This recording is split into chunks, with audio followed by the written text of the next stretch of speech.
Welcome to the RT Development Podcast. I'm Matt Rosganall, and I'm really excited for today's guest.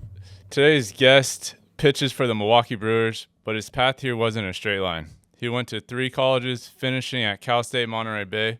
From there, he played in 5 different independent leagues. After the 2019 season, he went overseas and pitched in New Zealand. During that time, he was signed by the Oakland A's. With the 2020 season being canceled, he didn't report until 2021, when he made the most of his spring training and went straight to Double-A, where he was a 2022 Double-A or 2021 Double-A All-Star. In 22, he got off to a good start in spring training and went to Triple-A. From there, had a great beginning to the season and made his major league debut on June 8th, 2022 against the Atlanta Braves. He spent the 23 season in the San Diego Padres organization in AAA, and back in 2024, he was with Milwaukee Brewers, got off to another strong start in AAA and got called up.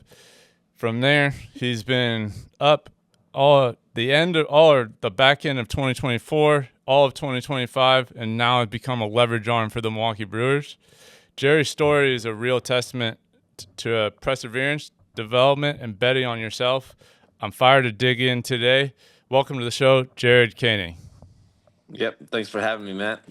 Yeah, I'm really excited. Obviously, I've gotten to know you over the last 7 years, and it's been really fun to see this whole process kind of go out. But and I think for you, you really for I guess what RT is all about, just the work ethic, the drive, I don't know if patience is the right word, but patience, the ability to stick to the process, and you've definitely have done that, and so it's cool to see it. It's definitely great for obviously the athletes here, but all around to see what it really takes and what you've showed by sticking with it. For sure. Yeah, I definitely think you've created me basically. So it's been a lot of fun. I don't know about that, but um, kind of just to get started here, and I think like a lot of this, there are some questions I have, but also just having a conversation, just because we've been around each other for so much over the last few years. Um, but this was before I knew you. But like, what kind of player were you in high school? Uh, I was an all-around player. I mean, mainly, and I say all-around, I could play everywhere, but I played first base and I pitched, and that was it. I was either the 2 hitter or I was like the 7 hitter. I was either bunting or uh, putting the bat on the ball. I was a pretty good contact hitter. Never really had power. Pitching wasn't a power. I was more of a finesse pitcher, you could say. But I always had the ability to get outs and strike people out. Sure. And I think for where you're at, like, you weren't a D1 guy out of high school. What made you choose Central Arizona College? I had a couple D1 offers that were late, but they all would have cost a lot of money, and the financial aspect, I wasn't really wanting to take on loans or anything, stuff like that. So Central Arizona offered me a scholarship to go there for junior college, and I I chose to go there, and I knew I would play immediately, and that was kind of what I was chasing. It was playing rather than sitting. You ended up experiencing the D1 lifestyle for a short time. Um, Knowing that, how do you think the junior college baseball shaped you compared to if you would have gone and played at a bigger school out of high school? Uh, I think that at least I learned a lot from my pitching coach there, especially, and then learned some things regarding what I don't like as much from our head coach, which was fine. It's all a learning part. But the pitching coach, he helped me, even though he wasn't a pitcher himself. He helped me a lot with the mental side. There's some things I still fall back on that I think benefited me. And would I have gone D1 early on, I may not have got some of that. Even then, with the short time at being a D1 at Old Dominion, it wasn't all that was cracked up to be. Oh, that makes sense. Obviously, this your road to the big leagues hasn't been a straight line. It hasn't been easy by any means. What would you say were the biggest challenges, and what kept you pushing forward uh, and pushing you towards where you're at? Uh, I think some of the biggest challenges was mainly just getting noticed. Uh, I was always, no, I can't say. I didn't always have success. Like at Old Dominion, I wasn't great in general. At junior college, I was good. I wasn't great. I mean, I still found a way to win games. Our team would win games. I was able to get drafted there. Obviously, didn't get a contract from the White Sox.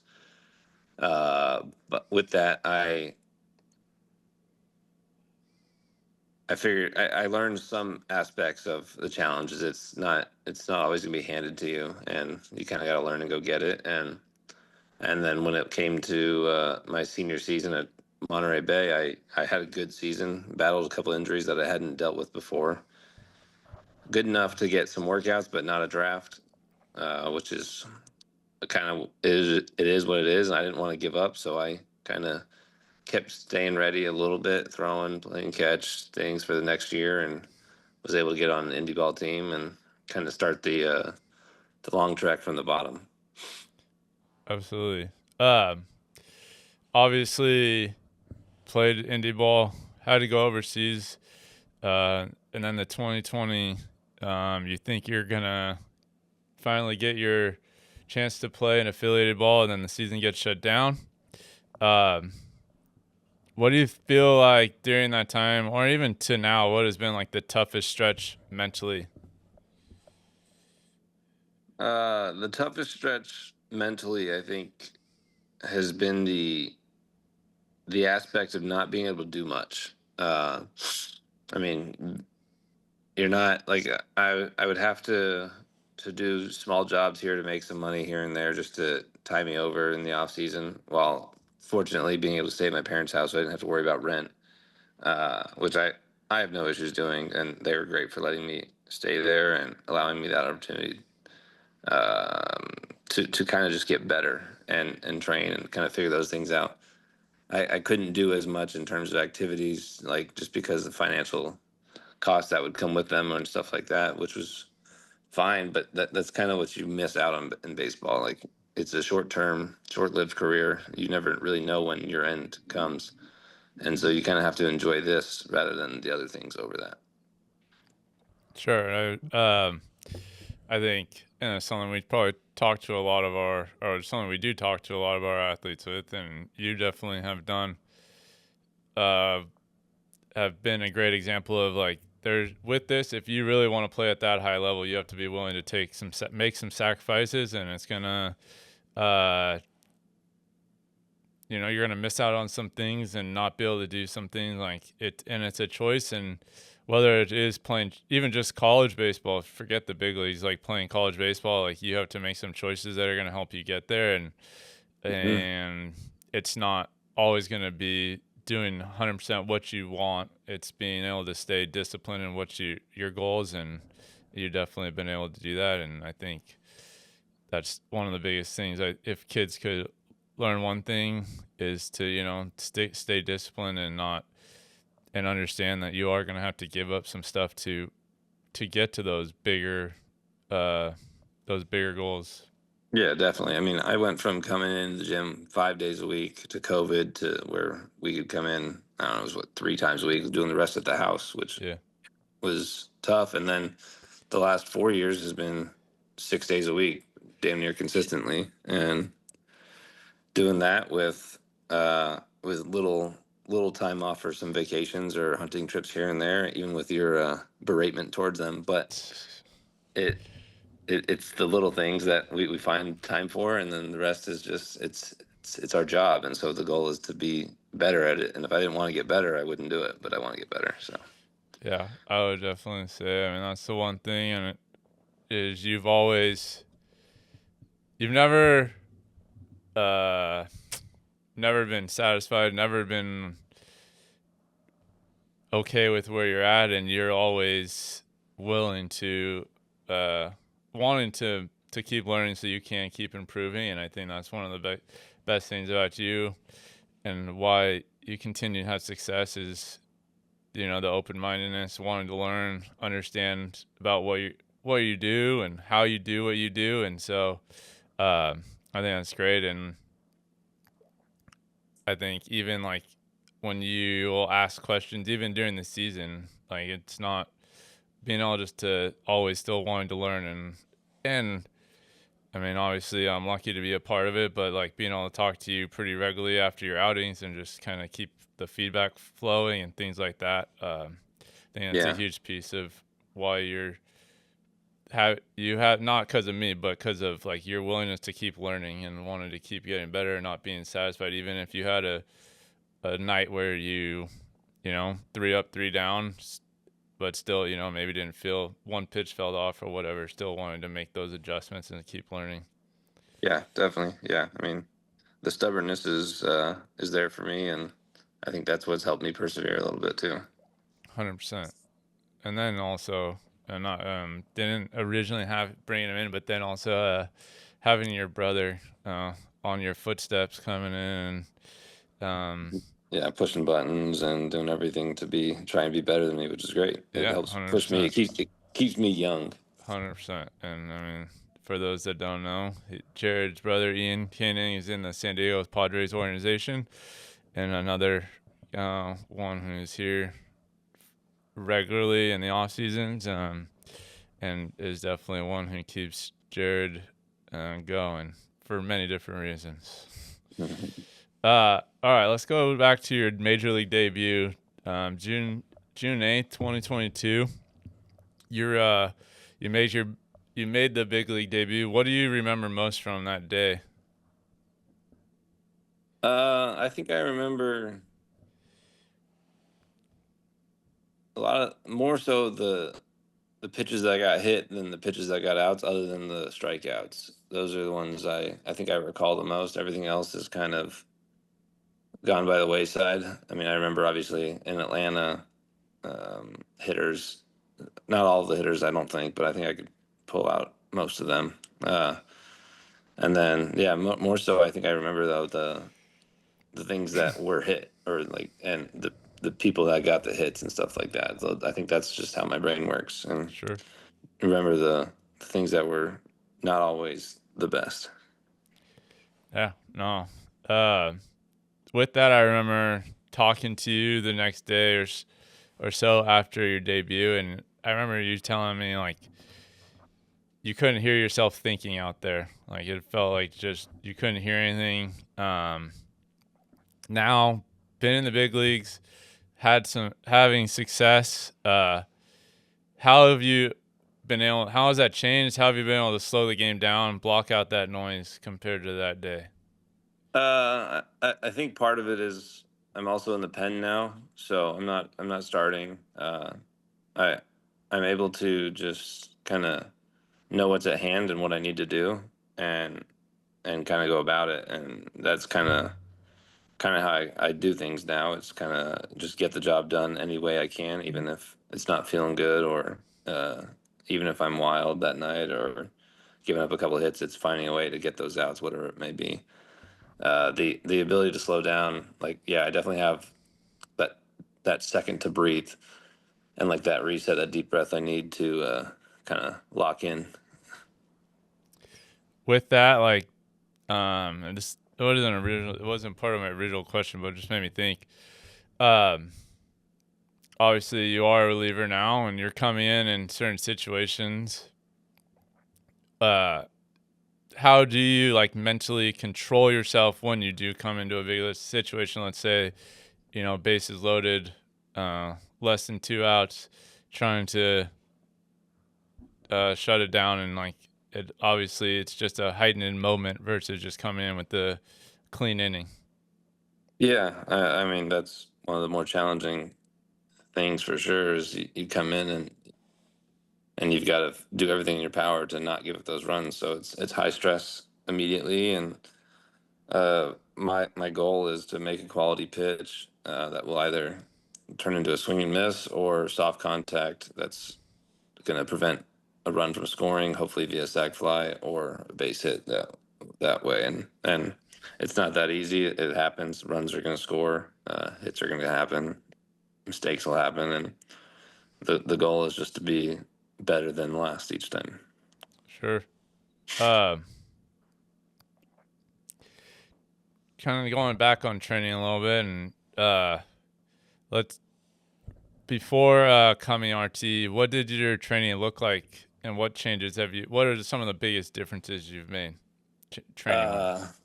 Training wise, I didn't really do much. I did long distance running. That was like my cardio workouts. I did some body weight stuff, some random workouts here and there, but I really didn't have a routine or any regimen. It was more so just go out and throw strikes, get outs, and I was good at that, but I wasn't really technically getting better.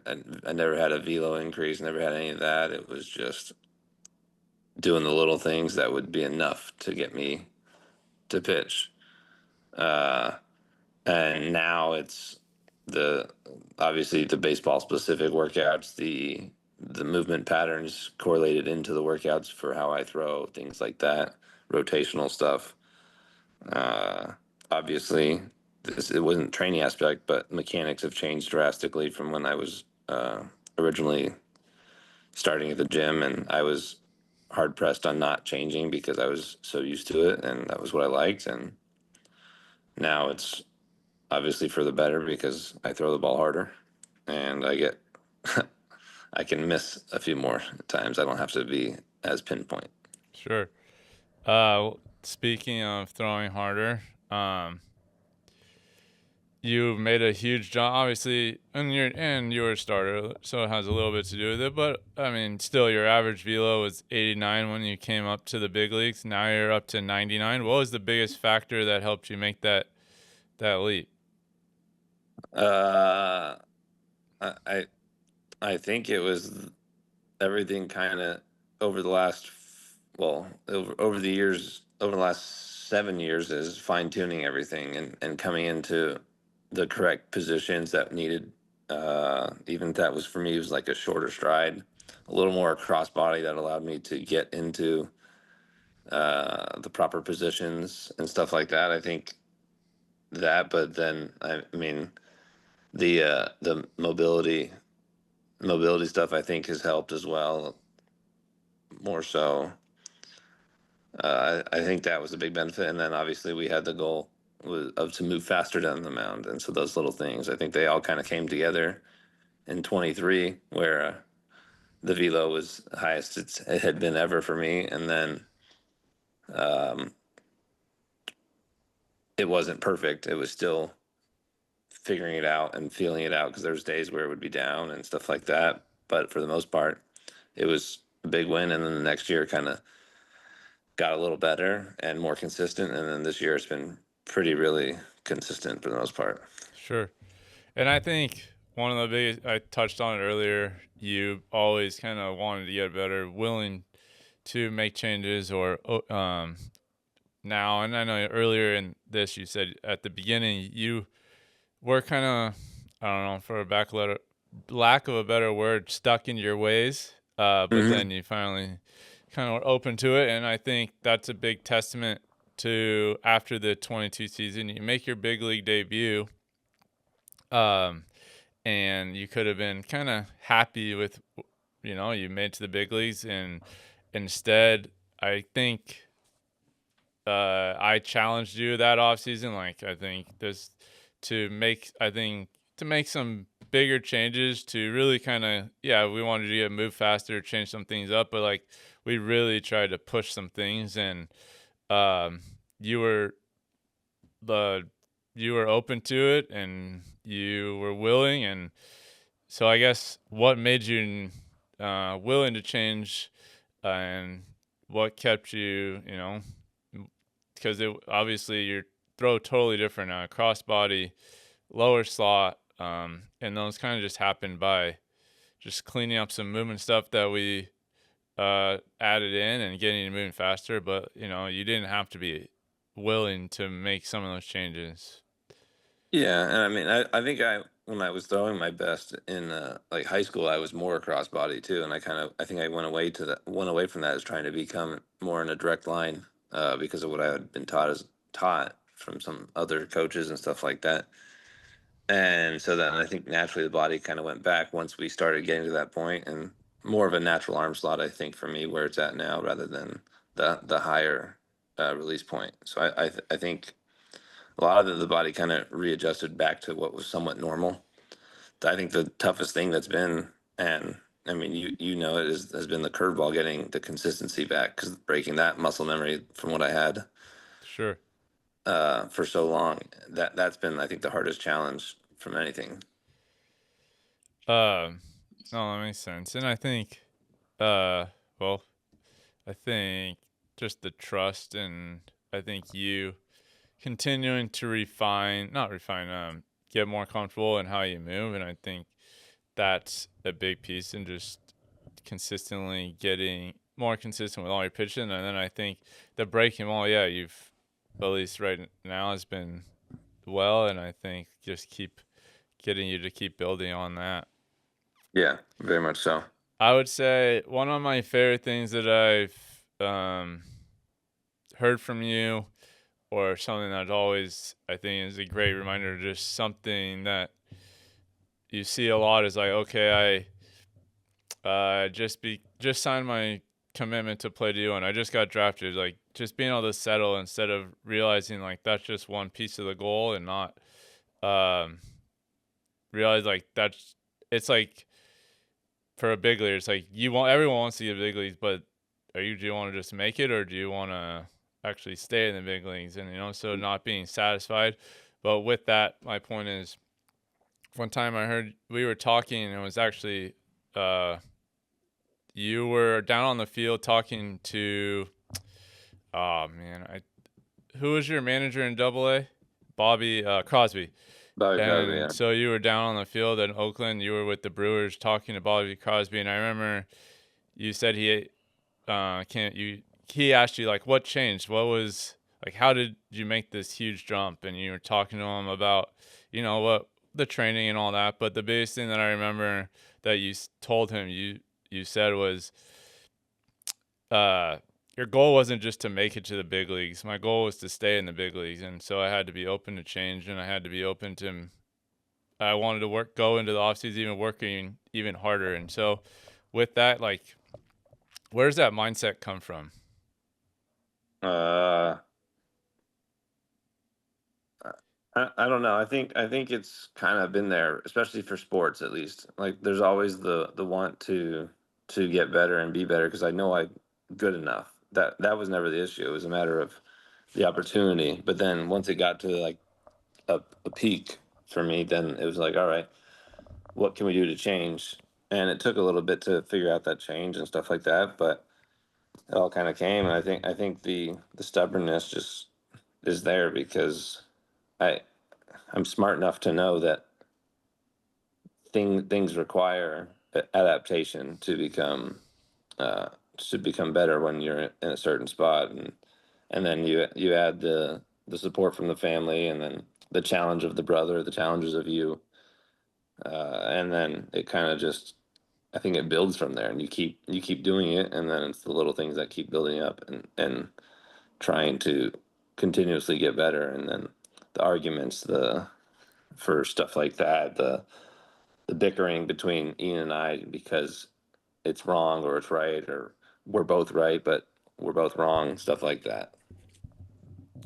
Yeah, no, speaking of that, I mean, I think, yeah, it's just there in the when it comes to your training. I mean, I think there's that is part of it. It's just the bickering and the ability to like go back and forth. But um, I think it all comes from one place of just wanting to make sure you're getting better, and then and making sure that we're not stagnant. Like I always tell you, if you're not, there is no staying the same. You're either getting better or you're getting worse, and Yeah. making sure we're getting better.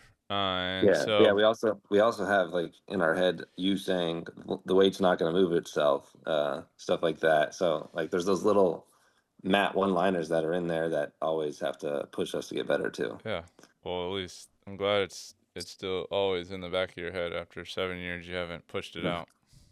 Not yet.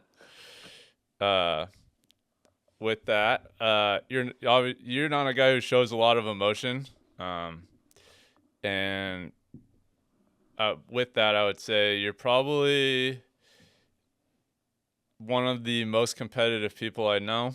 One of the most that you just have it with everything, whether it's when we're playing spike ball in here, whether it's competitiveness within the training, med ball throws versus Ian or whoever else, like whatever it is, your competitiveness is definitely one of your strongest suits, and I think that is part of what makes you who you are. Like, how do you channel it on the mound?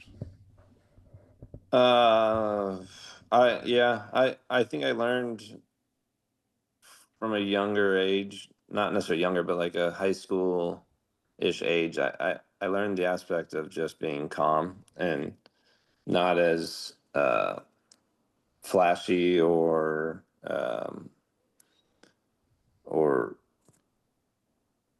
just a big range of emotions. I try and be even keeled. I don't like getting too high or too low, and so I know like the goal is just to be even for me. And if I can be in that one space, then I think I'm doing my job because that's what I need. I think that's what helps me push. If I get too high, then I kind of lose some emotion or some adrenaline that I shouldn't need to. It's like to me, it's like wasted energy if I do that. And if I get too low, then it's like, all right, I got to pick myself back up. So it's like if I'm just there and I think the most emotion I'll show is like a fist pump or like I'll smack my glove like open if I'm pissed. Other than that, yeah, that's kind of how it is. And I think the competitiveness from that is, I think I've always been competitive. I don't think that's gone anything. I think I'm competitive in anything I do. I want to be the best at it. Uh, and so like in something I'm very good at, like baseball, I think the competitiveness uh, fuels me. Like when I'm on the mound, it's like, all right, my goal is to strike everyone out. Like I am trying to be the best one out here at this moment in time. And when I have that, then it's really good. And I think for the most part, that's how it is, and that's kind of what I do. Sure. I don't really lose any of that. So yeah, the competitiveness is definitely there, and I definitely think that fuels a lot of it. But yeah, I think the whole goal of just being even and staying in one mental space. I think that's my choice for everything. Sure. No, I think yeah, obviously I think it is an important part to be able to control your emotions, and I think I would say for some people it's not you, but sometimes people get wrongly characterized, like because they're not showing emotions, like they don't care or they don't, yeah, it's not important to them, and I think that's not always true. I think you just need to actually know the person and what they're about, and watch how they go about their business more than anything versus kind of how they show one thing or the other. Yeah, Because yeah, yeah. I think you'll see coaches even nowadays. They'll go after some players because of their demeanor on the mound, and when their demeanor is exactly who they are, they're doing what they want to do and they're doing it well. They're not showing emotion because that's who they are. sure, There's a couple guys I've seen on our team, they've gotten criticized for their demeanor, at least last year. And then this year they kind of realized who they were as a person. And they were like, oh wait, no, this is who he is. Like let him be. And how he goes about it. And he just does his job, which is great. And he does a great job at it. And so it's like sometimes that's the hardest thing I think for coaches or outsiders looking in is recognizing that. And it's not, no, he's not doesn't have a bad demeanor or bad body language, body language. It's just what he's doing and how he goes about it. sure, yeah. I mean, I think everyone shows it differently, and so uh, it's really just knowing how they kind of watching how they go about their business. That's usually will tell you really how um, and how they act, how they feel versus just just watching just pure emotion. Mm-hmm. Um, well, you've played in some unique places, and obviously, baseball's taking you all over. Uh, what was your experience playing in New Zealand? New Zealand was a lot of fun. I really enjoyed that. I think it gave me a sense of uh, a different sense of enjoyment when I went over there. The ability to go somewhere because of baseball was a lot of fun. It was intriguing to me. My first time out of the United States in general, so it was a big learning experience. Uh, Something new for me that I had never had a chance to do because of baseball. So I was really excited for it. I enjoyed it a lot. I was thankful for the coaches there for giving me the opportunity.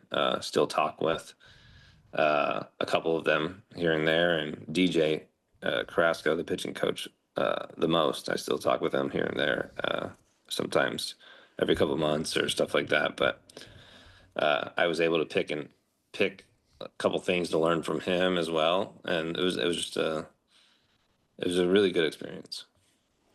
Yes, and it worked out obviously in a really positive way, getting signed and picked Yeah, up from there. And who would have thought you had to leave the country to be seen? yeah.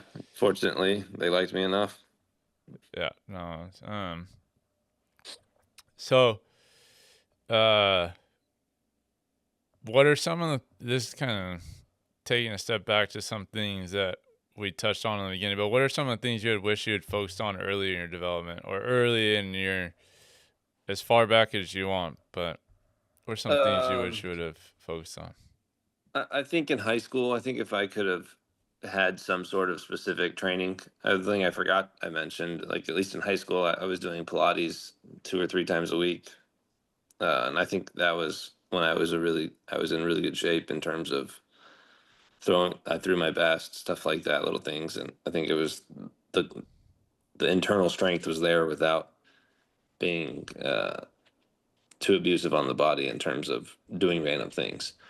I do wish, yeah, I had some sports specific training, and I think I tried it once with another place, and it wasn't for me. I didn't enjoy the setting. It wasn't directed towards me. It was just a group workout kind of thing, and that it wasn't for me. I didn't enjoy it, so I didn't do it again, which was fine.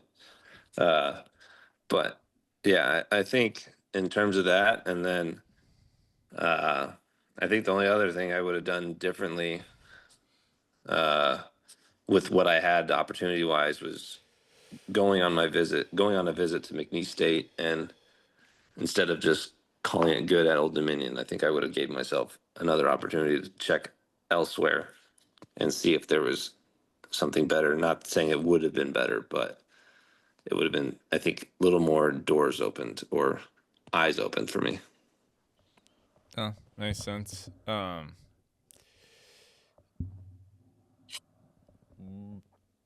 Outside of playing in the big leagues, obviously that's but part of being in the big league, like what's your favorite part about the lifestyle? Food, travel, hotels. Uh,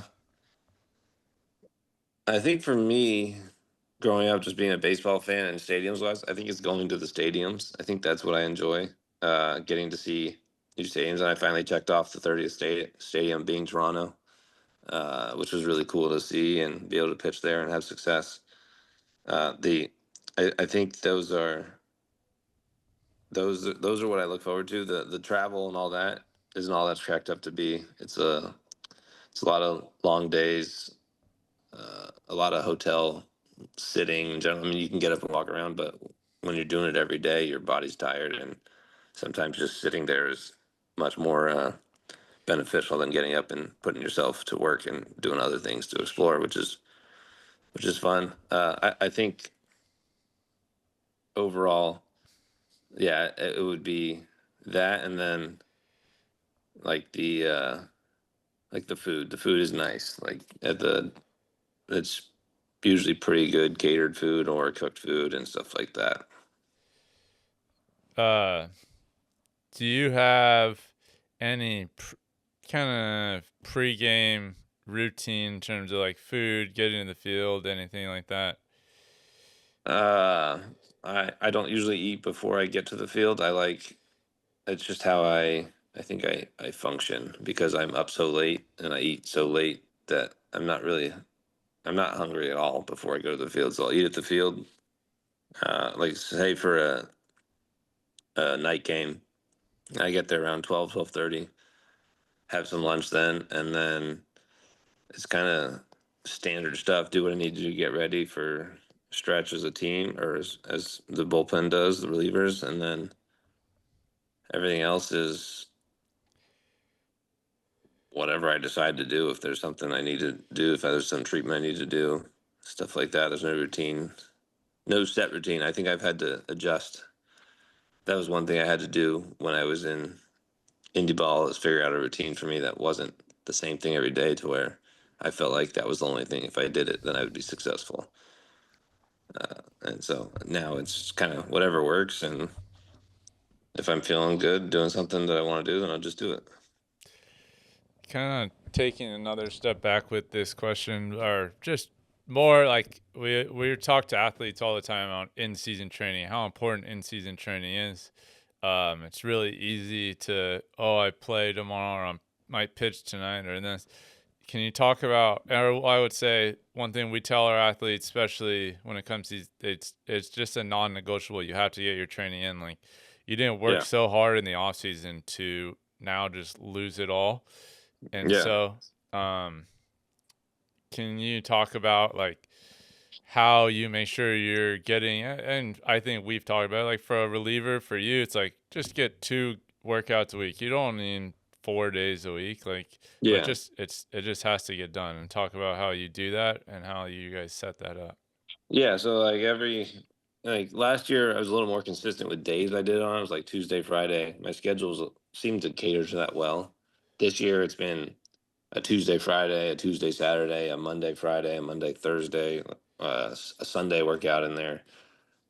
It's kind of, however, I can kind of get them in a Wednesday to another Monday, something like that. But I, I've this year I've done a few more post game lifts, which has helped just based on how the games are going, or how the pitching schedule's been. Like that's where it's easiest, and so it's like I'll do a post game workout, which is fine. If I pitch, it's even better because then there's a little extra sweat already built up, and so it just kind of Yeah, like just move. like, well, go ahead. I was gonna say like in bullpen days here, we do our heaviest days on our hardest Yeah, days, right? So you're just yeah, condensing your workload to be able to just maximize it all in one day.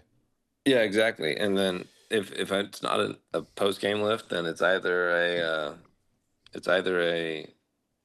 I will get there early. I'll get there like as soon as the clubhouse opens. That way I can be there and lift and kind of knock it out because I like to be done. And then that still gives me 6 hours or so before the game time, and which is more than enough time to recover and get what I need in throwing. Even if I'm going to throw in the game, it's not a big deal. Like you kind of just do it. And So I mean, say this just for the people.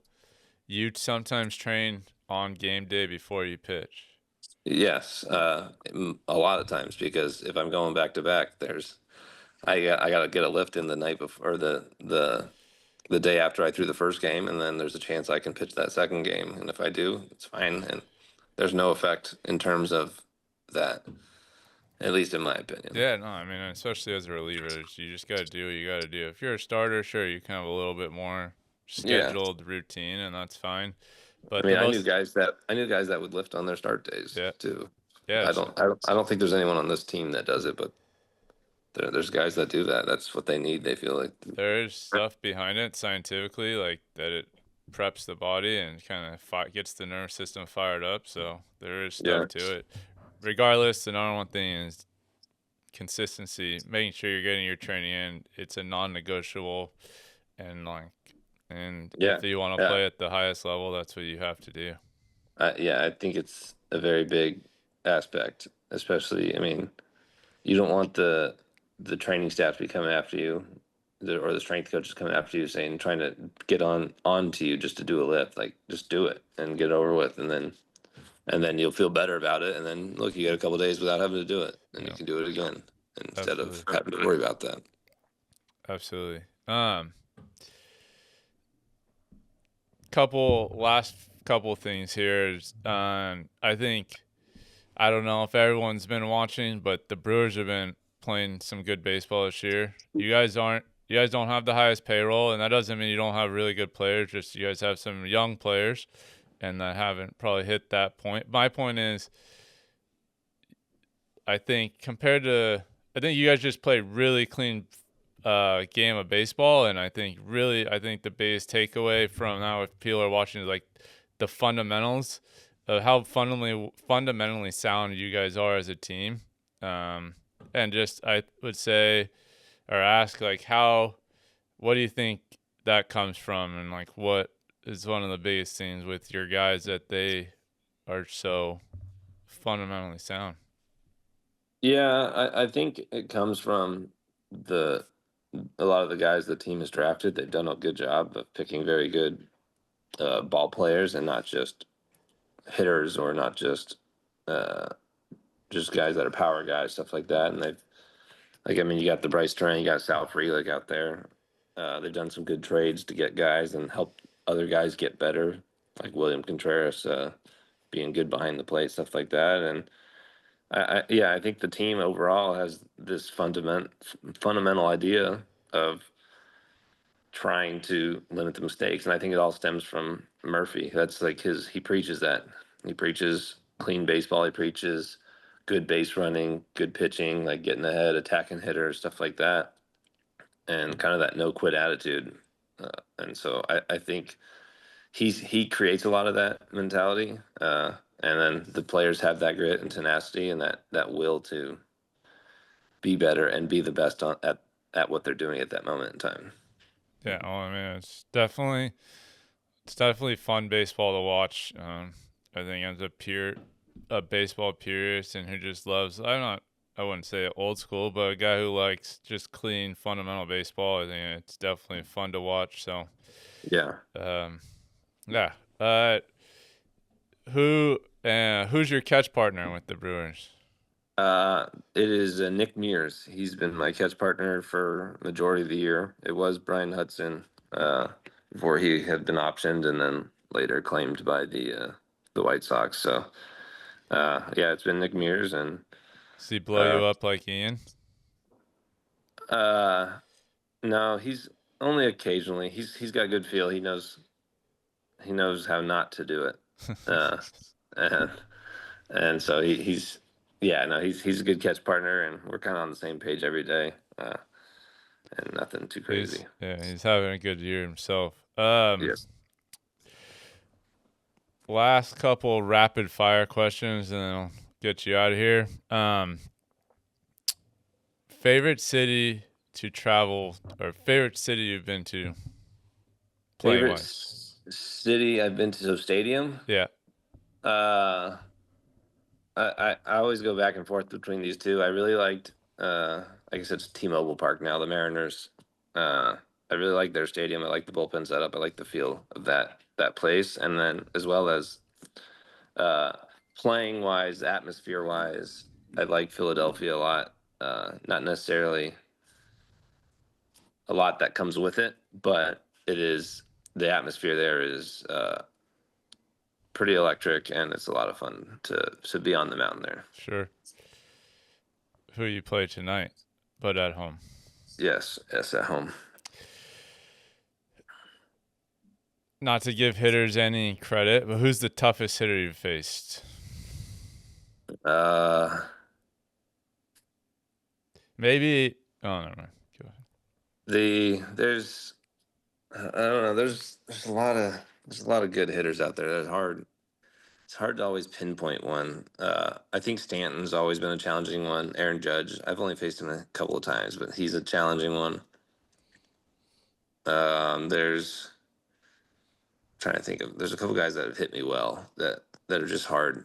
I'd say one of the tougher ones for sure is like Ketel Marte. He's good from both sides, and he's really good right-handed and hits lefties well. So I'd say that's a pretty good one up there.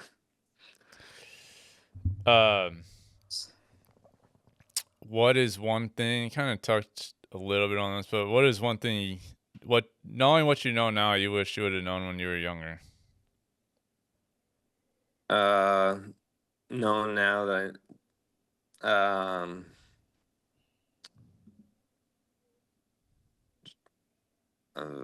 I think just the mentality. I think not letting some things dictate things that don't need to, and understanding that playing free and is more enjoyable and fun.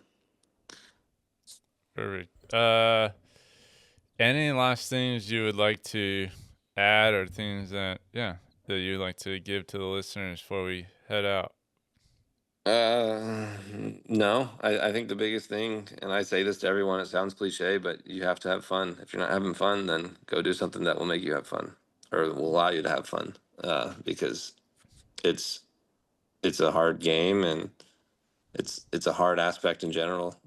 It takes a lot out of you and it demands a lot out of you, which is great. It's good for teaching you lessons and life lessons and stuff like that. But the fun, the fun is important. And if you're not having fun, then it's not worth it. Yeah, absolutely. Well, Jared, thank you for coming on. It's been awesome sharing your story. I've been lucky to be a part of it now for 7 years, and seeing your persistence, your mindset, and how you just continue to go about your business and continue to not give up or let anything get in your way is a true testament to you and why you're doing what you're doing and having the success you've had the last 2 years. And it's been fun to watch, obviously. And I know the players, parents, and coaches will get a lot from this. So thank you for taking the time to do this. Yeah, thanks for having me. And everyone, train at Rosie's Training. You will Well, get better. thank you. Yeah, I mean, our goal is to help any athlete that walks through this door, and it's all about tailoring our stuff to the individual versus, just giving a cookie cutter program. It's all individualized to you. Starts with an assessment and building a program that's gonna help you develop, not just anyone develop. So I Hmm. think that's what we've done with you, and been lucky to help you get to where you're at. For everyone tuning in, please make sure to like and subscribe to Archie Development Podcast, and so you don't miss out on future episodes. To reach us, you can go to rossistraining.com or on Instagram, Rossi's Training as well. And until the next time, keep focusing on development, keep focusing on getting better one day at a time, and we look forward to the next show. Thanks for tuning in.